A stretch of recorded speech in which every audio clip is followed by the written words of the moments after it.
학자 일부가 입을 모아서 사실과 다른 괴담을 퍼뜨리고 있다. 이렇게 비난을 하고 있습니다. 뭐가 진실일까요? 어떻게 봐야 되는 사안일까요? 당사자 연결해서 이야기 직접 들어보겠습니다. 탈핵에너지 교수 모임 공동 대표이기도 한 김익중 동국대 의대 교수 바로 연결합니다. 여보세요. 예, 여보세요. 예, 교수님. 여기저기서 교수님 지금 비난하던데 정신이 없으시겠어요? 아, 예, 그렇습니다. 일단 좀 논란이 되고 있는 교수님의 발언 몇 가지 일단 검증부터 좀 해야 될 것 같은데요. 예. 일단 보도에 따르면 앞으로 300년은 일본과 북태평양산 고등어, 명태, 대구는 절대 먹지 마라. 방사능에 오염됐을 가능성이 높다. 이런 취지로 강연을 하셨다는데 맞습니까? 아, 예. 그렇게 6년간 똑같이 강의를 하고 있습니다. 예. 왜 이런 말씀을 하셨어요? 일본 땅이 지금 오염이 돼 있거든요. 예, 예. 그래서 일본 농산물이 오염이 돼 있고요. 그리고 일본산 식품들이 계속해서 세슘이 검출이 됩니다. 예. 일본산 식품 먹지 말라 이렇게 얘기하는 거고요. 네. 그다음에 북태평양이 지금 오염이 돼 있고 그 북태평양에서 잡힌 수산물들에서 세슘이 꾸준히 나와요.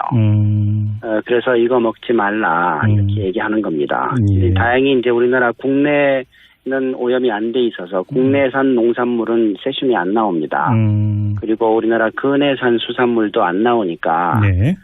세슘 안 나오는 안전한 식품을 먹어라 이렇게 얘기하고 있는 거죠. 근데 지금 식품의약품안전처에서 반박이 나왔는데 이 2주에 한 번씩 이 태평양산 고등어, 명태 등에 대한 방사능 검사를 하고 있는데 지금까지 세슘이나 요오드의 기준치를 초과해서 부적합 판정을 받은 사례가 나온 적이 없다. 이렇게 좀 반박을 했거든요. 예, 그 말이 맞습니다. 기준치가 우리 지금 현재 킬로그램당 100베크렐로 돼 있는데요. 예. 우리나라에서 이 기준치 이상 오염된 식품이 발견돼 본 적이 없습니다. 네. 저는 이 기준치 너무 높다고 생각을 하고요. 그렇지만 식약처가 측정했던 결과들을 보면 세슘이 꾸준히 나오고 있고, 예. 그리고 특히 제가 3가지 생선을 얘기한 이유는 식약처에서 일본산 수산물들을 꾸준히 검사를 했는데, 예. 그 검사 결과를 보면 이 3가지 생선이 95% 이상을 차지해요. 그래서 다 조심할 수는 없고, 이 3가지만 안 먹으면 95% 이상 조심하는 셈이다. 잠깐만요. 교수님 그럼 말씀을 좀 정리를 하면 세슘이라든지 요오드와 같은 방사능 물질이 검출은 되고 있는데 기준치에 미달하는 것은 맞다. 하지만 식약처가 설정한 기준치가 너무 높다. 이런 말씀이세요? 그렇죠. 그런데 이제 잠깐만요. 교수님. 한 원자의 공학과 교수는 또 어떤 주장을 했냐면 교수님이 높다고 평가한 이 오염 기준치 있지 않습니까? 이 오염 기준치에 걸리는 고등어를 매일 1년간 먹더라도 병원에서 CT 한번 촬영할 때 받는 방사능량의 10분의 1 정도에 불과하다. 이렇게 지금 또 주장을 했거든요. 동의할 수 없습니다. 그건 아닙니까? 이제 병원에서 CT를 찍는 거는 외부 피폭 모델이고요. 예. 방사능에 오염된 음식을 먹으면 방사능 물질이 내 몸에 있으면서 24시간 계속해서 쪼이는 거죠. 이거는 위험 모델이 좀 다릅니다. 단순 비교될 수 있는 게 아니라는 말씀이시네요. 예, 원자력계는 어쨌거나 이 피폭에 대한 건강 영향을 축소하고 싶어 하죠. 그럴 수밖에 없지 않습니까? 오염을 일으키는 쪽이니까. 네네. 근데 이제 그렇게 아무튼 그래서 뭐든지 좀 적다, 영향 없다 이 얘기를 하고 싶어 하는 거죠. 이 문제는 한마디로 정리하면 평가 기준이 서로 다르다 이렇게 좀 봐야 될 것 같고요. 또 한 가지가 이제 교수님이 후쿠시마 원전 사고 이후 4년 동안 일본인이 60만 명이 더 죽었다라는 취지의 이제 강연을 하셨는데 이것도 실제 조사하고 그러니까 사실이 다르다 이런 또 반박이 나왔습니다. 제가 그렇게 얘기하는 거는 일본 통계청에 나와 있는 내용을 그냥 옮긴 겁니다. 예. 일본 통계청에 일본 인구 데이터가 있는데요. 네네. 2년 전에 이제 올라온 그 통계청 그거를 보면 대개 선진국들이 이제 서서히 조금씩 증가하다가 인구가 딱 섰다가 그다음에 서서히 내려오는 게 선진국 인구 패턴이에요. 예. 그래서 대개 보면 좌우 대칭 형태로 인구가 패턴이 되는데 일본의 경우는 이제 딱 섰다가 갑자기 내려오기 시작하고요. 예. 4년 만에 100만 명의 인구가 줄어듭니다. 그게 이제 일본 통계청에 나와 있는 그래프고, 예. 그리고 일본 통계청에서 이 그래프에서 100만 명이 줄어든 사유를 이렇게 쭉 설명을 하는데요. 인구가 줄려면 세 가지입니다. 네. 사망자가 많거나, 출생자가 적거나, 예. 이민 나가거나, 이 셋 중 하나, 세 가지 뿐이거든요. 예. 그래서 이 100만 명이 어떻게 구성이 됐냐라는 걸 설명하는데 60만 명이 평소보다 더 죽었다라고 돼 있고 30만 명이 평소보다 덜 태어났다고 돼 있고 예. 그리고 이민 들어온 사람보다 나간 사람이 10만 명이 더 많았다 이렇게 설명하고 있거든요. 근데 반박을 하는 쪽에서는 네네. 강의 내용은 하여튼 제 얘기가 아니고 일본 통계청 데이터를 그냥 제가 소개한 거죠. 근데 반박을 하는 쪽에서는 그 데이터 말고 또 하나는 데이터, 그러니까 유엔사나 방사선 영향과학조사위원회가 실시한 조사 결과를 가지고 이야기를 하던데요. 이건 어떻게 받아들이세요? 제가 그 인구 그래프를 본 거는 일본 정부 데이터를 가지고 얘기한 거고요. 예. 예, 그래서 후쿠시마 이후에 딱 우연히 그 시점부터 지금 100만 명의 인구가 줄었다. 그리고 그거는 일본 정부가 이렇게 설명한다라고 설명하는 거고, 네. 그게 방사능 오염 때문이다라고 제가 말할 수는 없어요. 그렇게 하지 않고 있고, 예예. 왜냐하면 이 인과관계를 입증할 수가 없는 겁니다. 네네. 그래서 그거를 입증할 책임은 일본 정부한테 있는 거죠. 알겠습니다. 하나만 더 여쭤볼게요. 안 하고 있기 때문에. 네, 그러니까 현상, 피노미난을 그냥 얘기한 겁니다. 예, 강연 내용 관련해서 하나만 더 질문드리겠는데요, 교수님. 예. 한국에서 중대 사고로 분류되는 5등급 원전 사고, 이게 이제 그 일부라도 방사능 물질이 원자력 발전소 밖으로 그러니까 새 나오는 거라면서요. 노심 용융이 되거나 뭐 대량으로 방사능이 노출되는 사고. 예, 아무튼 이 5등급 원전 사고 확률이 30%라고 이렇게 말씀하신 적이 있어요, 강연에서? 예, 그렇게 6년간 얘기하고 있었습니다. 예, 이건 어떤 근거를 가지고 말씀하신 거예요? 이 강의는 제가 서울대 원자 핵공학과 최고위 과정에서도 강의를 했어요. 아, 예. 그래서 원자력 공학 박사들이 수십 명이 이 강의를 들었는데 네. 왜 갑자기 문제가 되는지 모르겠습니다만 제가 30%라고 계산한 근거는 이렇습니다. 예. 전 세계에서 지금 이제 원자력계에서는 원전 사고 확률을 100만 년에 한 번으로 잡아요. 그렇게 이제 홍보도 하고 그런 데이터들도 나옵니다. 예. 근데 그건 이론치일 뿐이지 실제 발생은 그렇게 안 했다라는 얘기를 제가 하는 거죠. 예. 그럼 실제 발생은 어느 정도 했냐? 크게 보면 짧게 보면 2개입니다. 60년 역사 속에 6개가 터졌어요. 예. 그렇잖아요. 원자력 역사가 60년인데. 예. 그러니까 10년에 한 개 터진 셈이다라고 말할 수 있는 거죠. 그게 이제 막스 플랑크라고 하는 독일 아주 유명한 물리학 연구소에서 그렇게 얘기를 한 거고. 예. 저는 시간을 얘기하지 않고 그냥 확률을 계산한 겁니다. 세계 원전 개수가 442개예요. 네. 그중에 6개가 터졌거든요. 네. 그러면 한 개가 터질 확률은 단순히 계산하면 442분의 6입니다. 얼추 75개 중에 하나 터진 셈이거든요. 예. 근데 우리나라에 25개가 있단 말이에요. 네. 그래서 한국에서 사고 날 확률을 그렇게 계산을 해보면 고등학교 이과 교과서에 나오는 수학 교과서에 나오는 공식으로 계산해보면 네네. 30% 정도가 나와요. 알겠습니다. 사실 뭐 제가 이제 세 가지를 뽑아가지고 교수님께 질문을 드렸는데 이거는 사실은 전문가 영역에서 좀 더 그러니까 면밀하게 토론 내지 검증이 돼야 되는 문제이기 때문에 이 정도로 가름을 하도록 하고요. 또 이런 관심사가 있습니다. 예를 들어서 그 자유한국당의 정우택 원내대표는 어떤 이야기를 했냐면 원전 전문가라기보다는 자기 신념에 충실한 환경운동가다.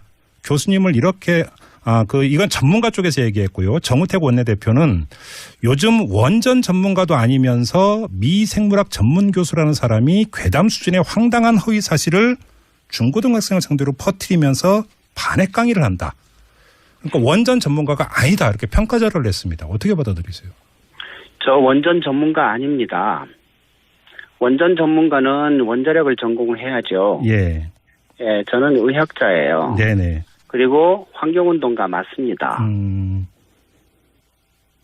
네네. 그렇지만 제가 지금 설명하는 것에 대해서 수학적으로 혹은 과학적으로 틀렸다는 거를 입증할 만한 사람이 누가 나타나서 예. 설명을 해주면 저는 의견을 바꿀 거예요. 그렇지만 그걸 입증하거나 설명한 사람이 없었어요. 아, 예. 저는 어쨌거나 지금부터라도 어느 누가 와서 과학적으로 내 설명이 틀렸다라고 입증해주면 네네. 바로 바꿀 겁니다. 알겠습니다. 이 점은 6년 어떻게? 동안 지금 1000번 이상의 강의를 했는데 네. 그렇게 해준 사람이 없었어요. 그래서 앞으로도 계속 할 생각입니다. 알겠습니다. 조금 전에 그 교수님께서 6년 동안 같은 내용의 강의를 계속 해왔다라고 말씀을 하셨는데, 예. 근데 지금 교수님의 강연 내용이 지금 이 타이밍에 지금 뭔가 논란이 되고 문제시되고 있는 이유에 다른 정적인 맥락이 있다고 보세요? 지금 1000번 이상의 강의를 했는데 왜 지금 이게 문제가 되는지. 예. 저는 이제 조선일보 때문이라고 생각하는데요. 갑자기 예. 조선일보에서 제 강의를 와서 듣겠다고 해서 그러시오. 그래서 이제 들었는데 예. 그분이 이제 끝나고 난 다음에 그 다음날 보니까 괴담 이렇게 지금 나오고 다른 언론이 이제 똑같이 베껴 쓰고 예. 이런 상황에서 저는 이제 완전히 괴담 유포자가 돼버렸어요. 예. 그러면서도 내 설명을 할 수 있는 반박할 수 있는 기회는 안 주고 1000번 이상을 한 강의 왜 이 시점에 이렇게 문제가 되고 문제를 삼고 있는지 궁금합니다. 그러면 교수님은 그 문제를 어떻게 이해를 하고 계세요? 어떻게 읽고 계세요? 저는 탈원전 해야 된다라는 강의를 6년 전부터 했고요. 예. 그리고 4년 전에 대선 때도 이제 문재인 대통령은 탈원전을 공약을 했었잖아요. 예. 그리고 이번에도 공약을 하셨고. 네. 그리고 사실은 문재인 대통령 말고 다른 후보들도 한 분을 제외하고는 대개 원자력 정책, 에너지 정책 바꿔야 된다라고 공약을 했었어요. 예. 그래서 이제 실제로 그 공약이 이제 이루어지기 시작하면 여태까지 큰 특혜를 받았던 원자력계가 조금 위험해지지 않나, 위기감을 느끼지 않나 이런 생각이 저는 듭니다. 예. 그래요. 이게 지금 그런 차원에서 이걸 봐야 되지 않을까 생각합니다. 제가 얼마나 중요한 사람이라고 그렇게 조선일보 같은 데서 그 많은 지면을 할애해서 사설까지 동원해서 저를 흉을 볼까. 그럴 만한 가치 있는 사람이 아니거든요, 저는. 제가 왜 여쭤봤냐면 지금 신고리 원전 오륙호기 건설 일시 중단 논란과 맞물려서 이게 좀 불거졌기 때문에 좀 한번 질문을 드렸던 거고요. 마지막으로 또 이 조선일보 보도 내용을 보면은 교수님이 이제 문재인 대통령 캠프에 참여하고 했던 부분들을 계속 보도를 하고 있던데 이건 어떻게 받아들이세요? 예, 문재인 캠프를 잘 보시면요. 당내 경선 과정에 국민성장이라는 캠프가 있었어요. 예, 맞아요. 예. 거기에 교수들이 한 800명 정도 참여를 합니다. 네네.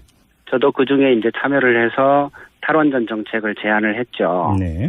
근데 저희가 제안한 것 중에서 저희가 이제 여러 사람이 팀이 돼서 이제 제안을 했는데 그 중에 일부가 받아들여지고 일부는 안 받아들여지고 했습니다. 예. 그 과정이 끝난 다음에 당내 경선이 끝난 후에는 후보의 정책은 거의 완벽하게 민주당으로 넘어갔어요. 이번에는 당이 완벽하게 그거를 처리를 했습니다. 네. 그래서 당을 거쳐서 이제 최종적으로 후보 공약이 결정이 된 거죠. 예. 그래서 마치 내가 무슨 문재인 정부의 정책을 결정한 것처럼 얘기하는 거는 이건 사실이 다른 거고요. 네. 하여튼 초기 단계에 국민성장에서 내가 팀을 이제 여러 사람들이 모여 있는 그 팀에 제가 속했고 이 정책을 제안한 건 사실입니다. 알겠습니다. 이제 마무리를 해야 되는데요. 일각의 이런 비판 내지 공격에도 불구하고 앞으로도 같은 내용의 강연 계속할 계획이세요? 예. 알겠습니다. 그러니까 제 강의가 틀렸다는 거를 과학적으로 누가 설명해 줄 때까지는 저는 계속 할 겁니다. 알겠습니다. 그리고 안 틀렸어요. 제가 4년 전에 책을 썼고 제 강의 내용은 유튜브에 여러 개가 올라가 있고 이미 공개돼 있고 제 강의 파일은 무한 공유 지금 하고 있습니다. 알겠습니다, 교수님. 네, 자 오늘 말씀 여기까지 듣도록 할게요. 고맙습니다. 예, 고맙습니다. 네, 지금까지 김익중 동국대 의대 이렇게 해서 세슘이 검출이 됩니다. 예. 일본산 식품 먹지 말라 이렇게 얘기하는 거고요. 네. 그다음에 북태평양이 지금 오염이 돼 있고 그 북태평양에서 잡힌 수산물들에서 세슘이 꾸준히 나와요. 그래서 이거 먹지 말라 이렇게 얘기하는 겁니다. 예. 다행히 이제 우리나라 국내 오염이 안 돼 있어서 국내산 농산물은 세슘이 안 나옵니다. 그리고 우리나라 근해산 수산물도 안 나오니까 네. 세슘 안 나오는 안전한 식품을 먹어라 이렇게 얘기하고 있는 거죠. 근데 지금 식품의약품안전처에서 식약처가 측정했던 결과들을 보면 세슘이 꾸준히 나오고 있고 예. 그리고 특히 제가 3가지 생선을 얘기한 이유는 식약처에서 일본산 수산물들을 꾸준히 검사를 했는데 예. 그 검사 결과를 보면 이 3가지 생선이 95% 이상을 차지해요. 그래서 다 조심할 수는 없고 이 3가지만 안 먹으면 95% 이상 조심하는 셈이다. 잠깐만요. 교수님 그럼 말씀을 좀 정리를 하면 세슘이라든지 요오드와 같은 방사능 물질이 검출은 되고 있는데 바로 몇 가지 일단 검증부터 좀 해야 될 것 같은데요. 예. 일단 보도에 따르면 앞으로 300년은 일본과 북태평양산 고등어, 명태, 대구는 절대 먹지 마라. 방사능에 오염됐을 가능성이 높다. 이런 취지로 강연을 하셨다는데 맞습니까? 예. 그렇게 6년간 똑같이 강의를 하고 있습니다. 예. 왜 이런 말씀을 하셨어요? 일본 땅이 지금 오염이 돼 있거든요. 예. 그래서 일본 농산물이 오염이 돼 있고요. 그리고 그 일본산 식품들이 계속 반박이 나왔는데 이 2주에 한 번씩 이 태평양산 고등어, 명태 등에 대한 방사능 검사를 하고 있는데 지금까지 세슘이나 요오드의 기준치를 초과해서 부적합 판정을 받은 사례가 나온 적이 없다. 이렇게 좀 반박을 했거든요. 예, 그 말이 맞습니다. 기준치가 우리 지금 현재 킬로그램당 100베크렐로 돼 있는데요. 예. 우리나라에서 이 기준치 이상 오염된 식품이 발견돼 본 적이 없습니다. 네. 저는 이 기준치 너무 높다고 생각을 하고요. 그렇지만 학자 일부가 입을 모아서 사실과 다른 괴담을 퍼뜨리고 있다. 이렇게 비난을 하고 있습니다. 뭐가 진실일까요? 어떻게 봐야 되는 사안일까요? 당사자 연결해서 이야기 직접 들어보겠습니다. 탈핵에너지 교수 모임 공동 대표이기도 한 김익중 동국대 의대 교수 바로 연결합니다. 여보세요. 예, 여보세요. 예, 교수님. 여기저기서 교수님 지금 비난하던데 정신이 없으시겠어요? 예, 그렇습니다. 일단 좀 논란이 되고 있는 교수님